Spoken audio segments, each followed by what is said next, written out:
Good morning. Welcome to my YouTube channel Hitesh biology classes चालू।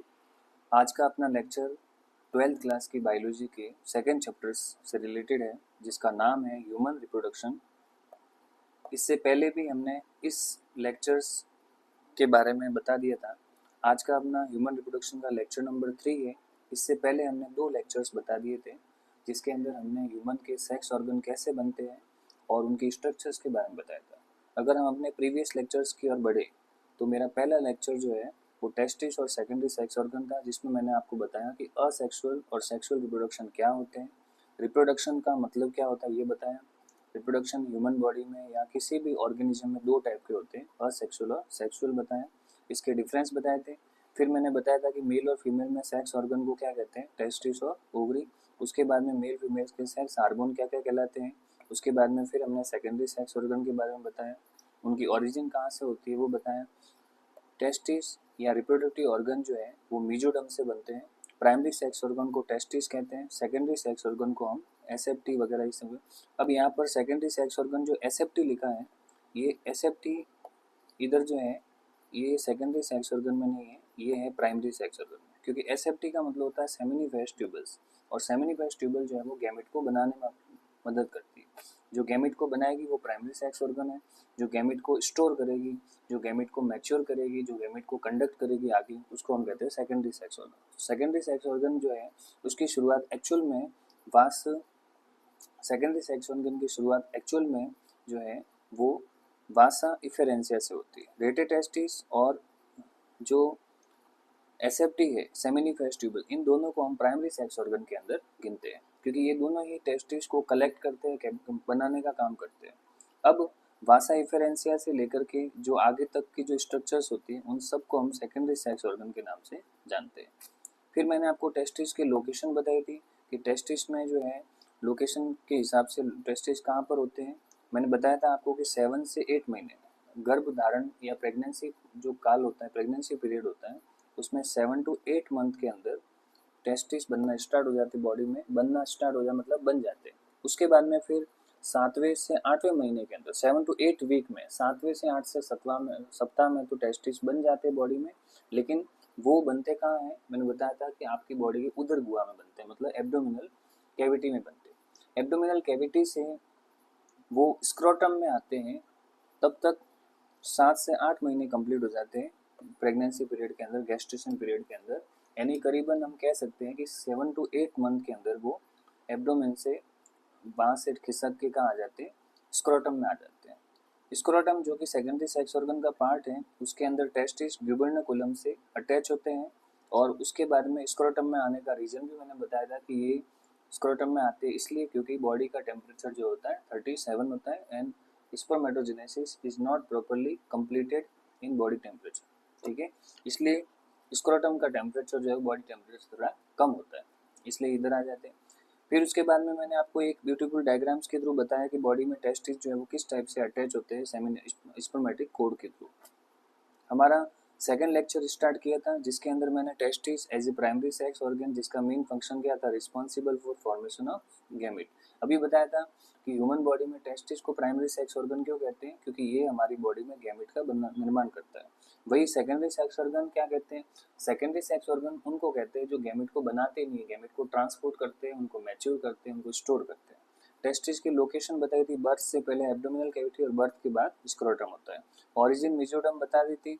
Body temperature की बात करें तो बॉडी का टेम्परेचर 37 होता है, स्पर्मेटोजेनेसिस के लिए पर्याप्त नहीं होता, तो टेस्टिस स्क्रोटम में आ जाते हैं जिसका टेम्परेचर लेस देन 2.2 to 5 होता है। फिर मैंने बताया था कि टेस्टिस में इंपॉर्टेंट 2 सेल पाई जाती है, एक सेल स्पर्म बनाती है, एक सेल हार्मोन बनाती है, टेस्टोस्टेरोन।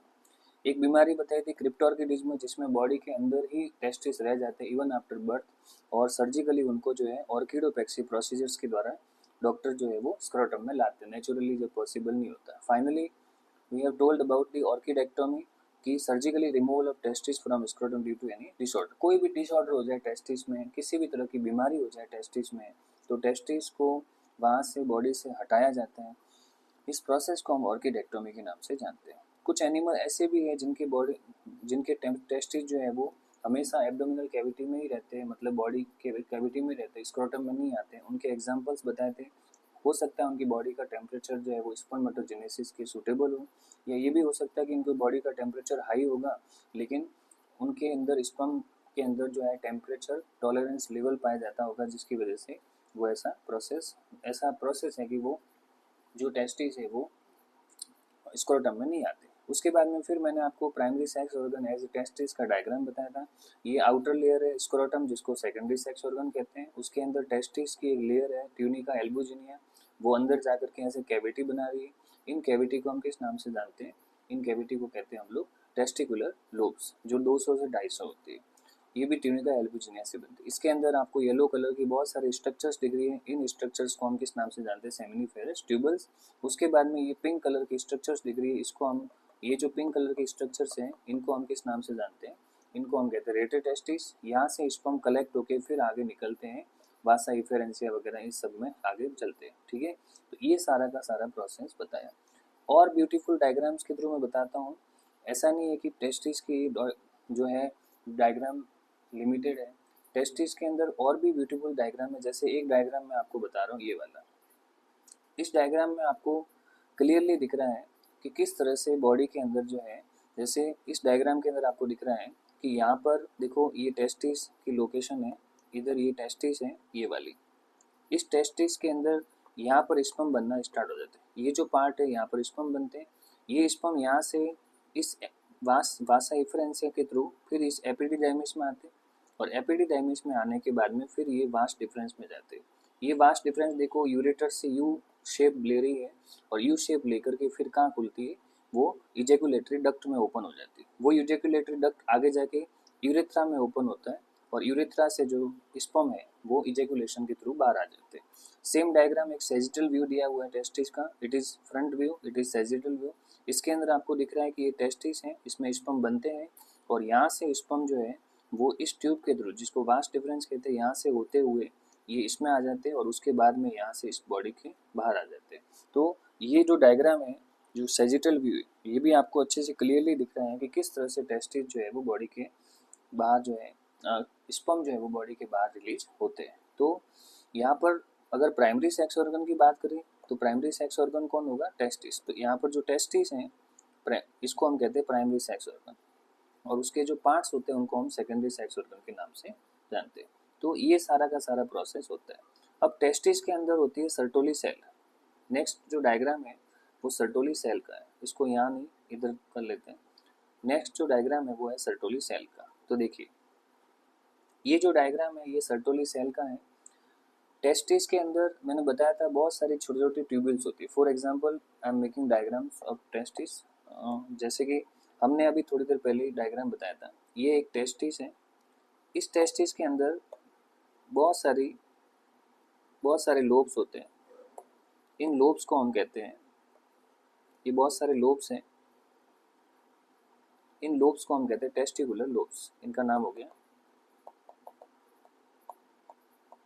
Testicular lobe. इन लोब के अंदर बहुत सारी जो है ट्यूब पाई जाती है, इस टाइप से ट्यूब पाई जाती है बहुत सारी, जो हाईली कॉइल्ड होती तो कॉइल्ड है, मैं आपको स्ट्रेट बता रहा हूँ। ये जो बहुत सारी ट्यूब्स पाई जाती हैं इन ट्यूब्स को हम कहते हैं एसएफटी। इन ट्यूब का नाम है एसएफटी यानी सेमिनिफेरस ट्यूबल्स। क्या नाम है इनका? Seminiferous tubules. ये जो सेमिनिफेरस ट्यूबल्स हैं, अगर इस ट्यूब को हम इस टाइप से बताएं तो ये इस टाइप से ट्यूब होती है।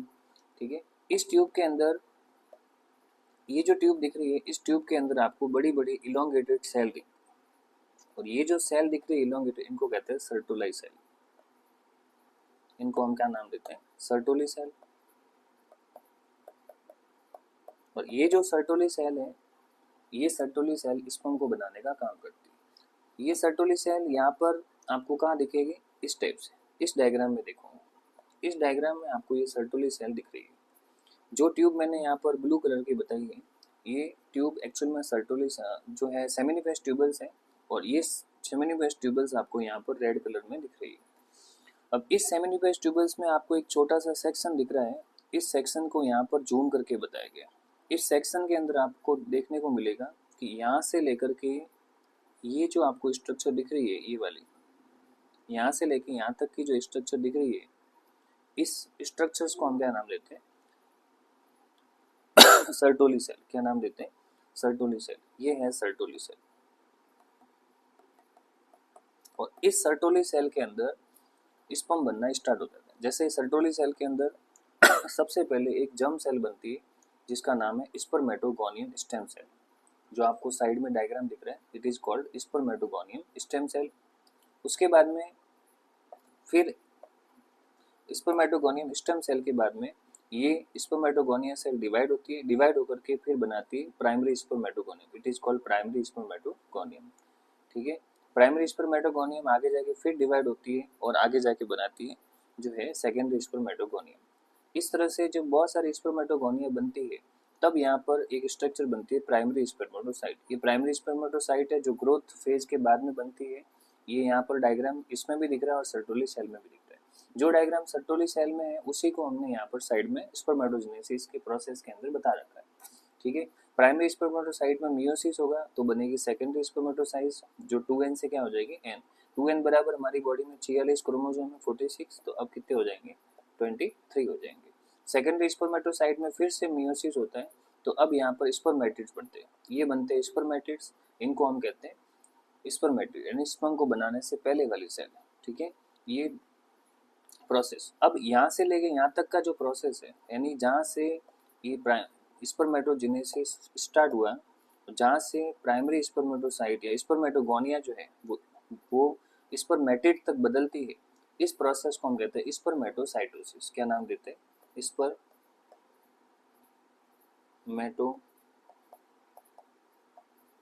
पूरी प्रोसेस को हम क्या नाम देते हैं? स्पर्मेटोसाइटोसिस। और उसके बाद में जब स्पर्मेटिड आगे जाके स्पर्म बनाते हैं तो यहाँ तक की जो प्रोसेस होती है इसको हम कहते हैं स्पर्मियोजेनेसिस। स्पर्मियोजेनेसिस। तो यहाँ पर टोटली दो स्ट्रक्चर्स देखने को मिलती है, दो प्रोसेस देखने को मिलती है। एक को हम कहते हैं स्पर्मेटोसाइटोसिस और एक को कहते हैं स्पर्मियोजेनेसिस।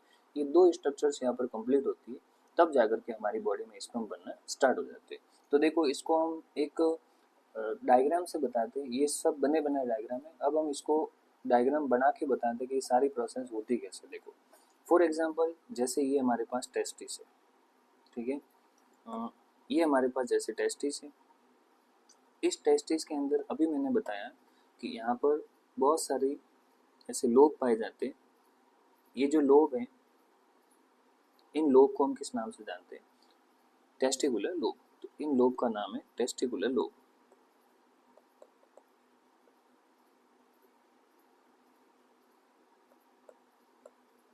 क्योंकि टेस्टिकुलर लोब ये है अपने पास टेस्टिस, ये टेस्टिस हो गया, ये टेस्टिकुलर लोब हो गया। अब इस टेस्टिकुलर लोब में बहुत सारी ट्यूब पाई जाती है और इन ट्यूब को हम क्या नाम देते हैं? ये ऐसी बहुत सारी हाईली कॉइल्ड ट्यूब पाई जाती है, इन ट्यूब को हम किस नाम से जानते हैं? एसेप्टी। ये ट्यूब इधर भी हो गई, इधर भी हो गई, ये ट्यूब इधर भी हो गई, इधर भी हो गई, इधर भी हो गई।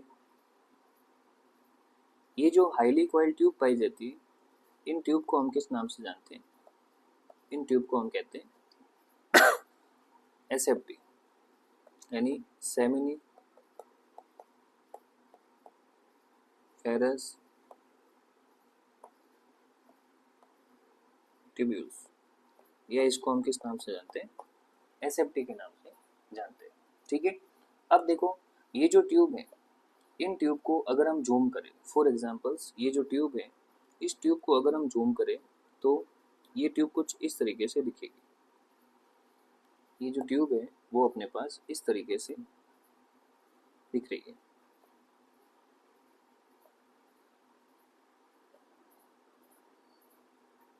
इस टाइप से ये ट्यूब दिख रही है। अब इस ट्यूब के अंदर बीच में बड़ी बड़ी इलोंगेटेड सेल्स पाई जाती है इस टाइप से, 1 2 3 4 ऐसी बहुत सारी इलोंगेटेड सेल्स पाई जाती है इस ट्यूब के अंदर। इसको हम कहते हैं सर्टोली सेल। Sertoli cell. ये जो सर्टोली सेल है ये किस टाइप की सेल है? ये है एक इलोंगेटेड सेल। तो सर्टोली सेल जो है वो इलोंगेटेड सेल है। इसके बारे में लिखते हैं कि इट इज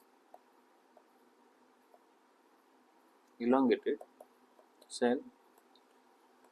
सर्टोली सेल की डिस्कवरी जो है वो जिस साइंटिस्ट ने की थी उनका नाम था एनरिको सर्टोली। एनरिको सर्टोली, ठीक है। इसलिए उनका इस सेल का नाम क्या पड़ा? Sertoli cell.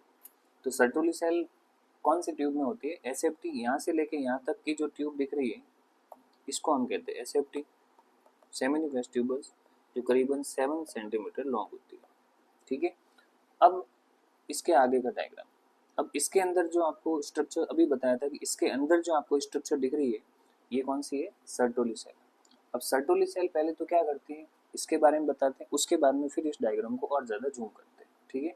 तो फर्स्ट ऑफ ऑल हम बताते हैं कि सर्टोली सेल इस बॉडी में जो है करती क्या है। तो देखिए फंक्शन ऑफ सर्टोली सेल। तो हमारा सबसे पहला टॉपिक है कि सर्टोली सेल क्या करेगी।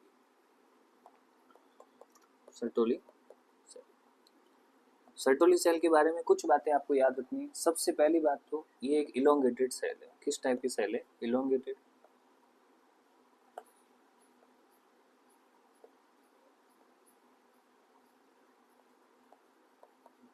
इलोंगेटेड पिरामिडल सेल है।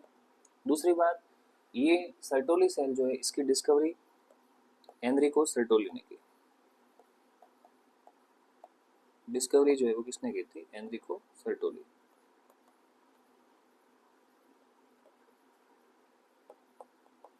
उसके बाद में बात आती है कि इनके और भी अदर नेम क्या क्या हैं। तो इसके और भी अदर नेम क्या क्या हैं, अलग अलग क्या क्या नाम है। तो इस सर्टोली सेल को एक तो हम जानते हैं, सर्टोली सेल का एक नाम है सस्टेंटाकुलर सेल,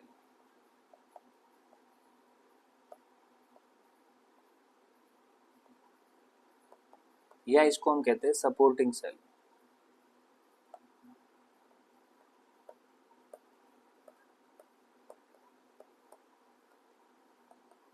सर्टोली सेल को हम सपोर्टिंग सेल इसलिए कहते हैं क्योंकि ये टेस्टिस का सपोर्ट करती है, स्पर्म बनाने में मदद करती है। इसको हम न्यूट्रिटिव सेल भी कहते हैं क्योंकि ये सिर्फ स्पर्म को बनाती नहीं है बल्कि ये स्पर्म को न्यूट्रिशन भी देती है, उसको जो है सारा का सारा पोषण भी देती है, इसलिए इसको न्यूट्रिशन वाली सेल भी कहते हैं। न्यूट्रिटिव सेल के नाम से भी जानते हैं, न्यूट्रिटिव सेल के नाम से भी इसको जानते हैं।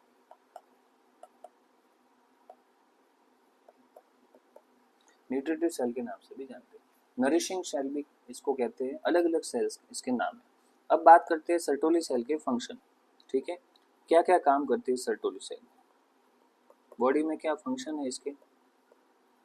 तो देखो सर्टोली सेल ह्यूमन बॉडी में बहुत सारे काम करती है। जैसे कि सबसे पहला काम ये स्पर्मेटोजेनेसिस करेगी, यानी स्पर्म को बनाने का काम करेगी। स्पर्मेटोजेनेसिस पहला काम क्या है?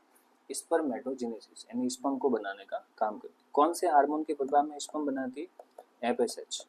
यू नो वेरी वेल, हमारी बॉडी के एंडोक्राइन सिस्टम में एक एंडोक्राइन ग्लैंड है जिसको सुप्रीम कमांडर कहते हैं, जिसका नाम है हाइपोथैलेमस।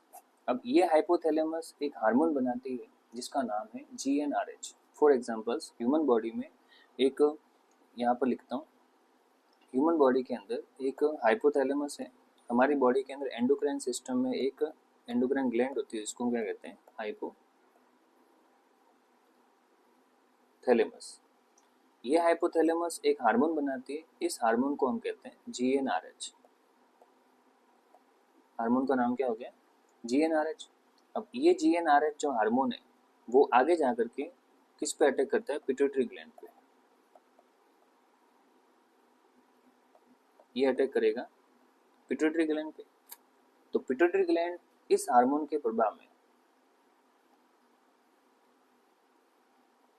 दो तरह के हार्मोन बनाती है, एक को हम कहते हैं एफएसएच और एक को कहते हैं LH.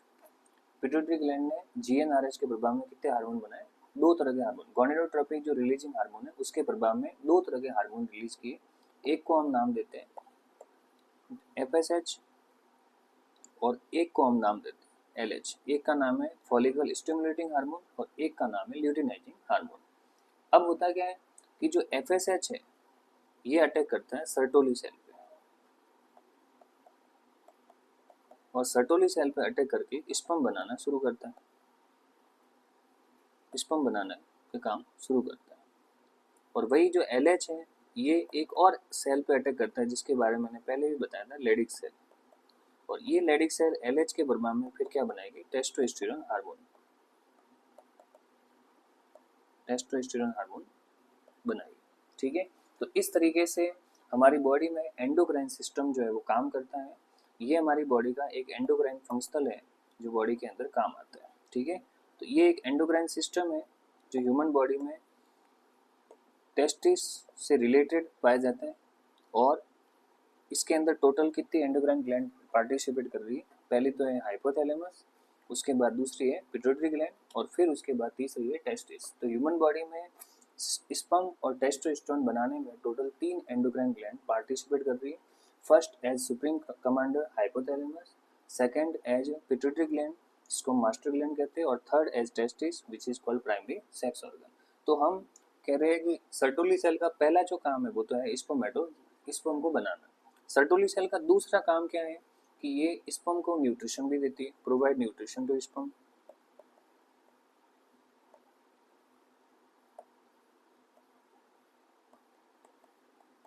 Provide nutrition to sperm cell, ये स्पर्म को न्यूट्रिशन देने का भी काम करती है। सर्टोली सेल का तीसरा सबसे काम, ये स्पर्म बनने के बाद उस स्पर्म वाली प्रोसेस, स्पर्म बनने के बाद जब स्पर्म एक लिमिट तक बन जाते तो उस स्पर्म को जो है उस स्पर्मेटोजेनेसिस प्रोसेस को रोकने का भी काम करती है। और उसको रोकने के लिए एक हार्मोन बनाती है, इनिबिन। कौन सा हार्मोन बनाएगी, इनिबिन। इनिबिन शब्द जो है उससे नाम से पता चल रहा है कि ये इनिबिट करती है। किसको इनिबिट करेगी, FSH को। देखो इस डायग्राम को ढंग से देखो, यहाँ पर आपको दिख रहा है हाइपोथैलेमस। इस हाइपोथैलेमस ने कौन सा हार्मोन बनाया, GnRH। ये GnRH जिस ग्लैंड पर अटैक करता है उसका नाम है पिट्यूटरी ग्लैंड। पिट्यूटरी ग्लैंड ने एक हार्मोन बनाया FSH। FSH सर्टोली सेल पे अटैक करके क्या बना रहा है, स्पर्म सेल। अब ये स्पर्म सेल बना रहा है तो सर्टोली सेल, FSH जो है वो सर्टोली सेल पे अटैक करके सिर्फ स्पर्म ही नहीं बनाता, बल्कि ये जो है सर्टोली सेल को कहता है कि तुम एक इनिबिन हार्मोन बनाओ, इनिबिन हार्मोन बनाओ।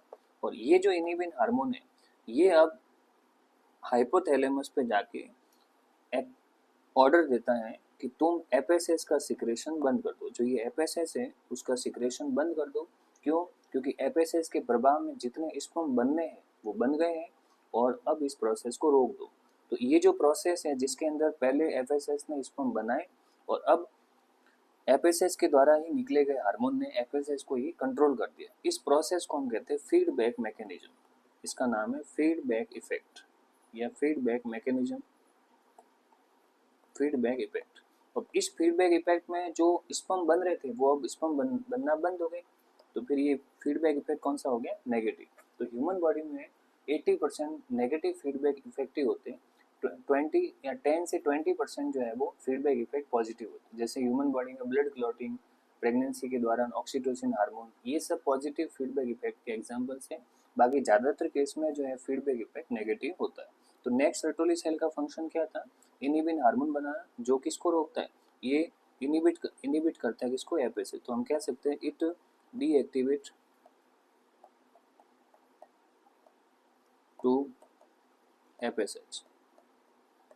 FSH को क्या करेगा, डीएक्टिवेट। उसके बाद में सर्टोली सेल और क्या करती है, Sertoli cell blood testis barrier बनाती है, ब्लड टेस्टिस बैरियर बनाती है, ब्लड टेस्टिस बैरियर बनाती है। ब्लड टेस्टिस बैरियर का मतलब होता है कि ब्लड को जो है कांटेक्ट में नहीं आने देती स्पर्म के या सर्टोली सेल। यानी जैसे स्पर्म बन रहे हैं तो अभी बताया कि स्पर्म कौन से ट्यूब में बनते हैं, सेमिनिफेस ट्यूबल्स में। तो जैसे सेमिनिफेस ट्यूबल्स में स्पर्म बनते हैं तो वहाँ पर सर्टोली सेल एक बैरियर का काम करती है, मतलब किसी तरह का ब्लड उस सर्टोली सेल के आसपास नहीं आएगा और स्पर्म से मिक्स नहीं होगा। तो एक प्रकार से स्पर्म को टेस्ट ब्लड से दूर रखती है, क्योंकि ब्लड का टेम्परेचर जो है वो बॉडी के टेम्परेचर के अकॉर्डिंग 37 होता है और स्पर्म जो है वो 37 की डिग्री में नहीं बन सकती, इसलिए ब्लड को स्पर्म से दूर रखती है ताकि किसी तरह से टेम्परेचर इफेक्ट नहीं हो। इसके अलावा सर्टोली सेल और क्या करेगी, तो ये एक हार्मोन सीक्रेट, सर्टोली सेल एक हार्मोन सीक्रेट करती है जिसको हम कहते हैं ABP, यानी एंड्रोजन बाइंडिंग प्रोटीन। और ये एंड्रोजन बाइंडिंग प्रोटीन जो है वो टेस्टोस्टेरोन को कॉन्सेंट्रेट करती है, टेस्टोस्टेरोन को कॉन्सेंट्रेट करने का काम करती है। यू नो वेरी वेल, वैसे तो स्पर्म को बनाने का काम कौन कर रही है, सर्टोली सेल, और कौन सा हार्मोन कर रहा है, FSH। टेस्टोस्टेरोन का यहाँ कोई रोल नहीं है। टेस्टोस्टेरोन जनरली जो है किस में मदद करता है, जनरली टेस्टोस्टेरोन जो है सेकेंडरी सेक्स कैरेक्टर में मदद करता है, पर ऐसा नहीं है।